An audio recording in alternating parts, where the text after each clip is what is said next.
It is from Altaf Khan from Alwar, Rajasthan, India. Is it allowed to use pen or marker while reading the translation of the Quran? There is no harm in using the pen or the marker while reading the translation of the Quran, and I used to do it very often previously.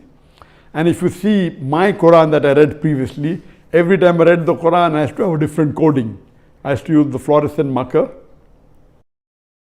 I used to use the highlighters, and I had my own code that if it's a verse dealing with Christianity, I have to highlight with pink.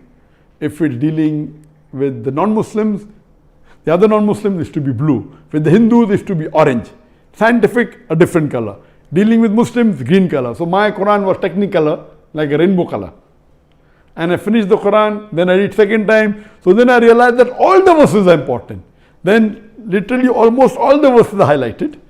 So the previous, if you see the copies of the Quran which I used to read previously 20 years back, all were. Now I take a fresh Quran and I mark when required, not always, because I've read the Quran so many times.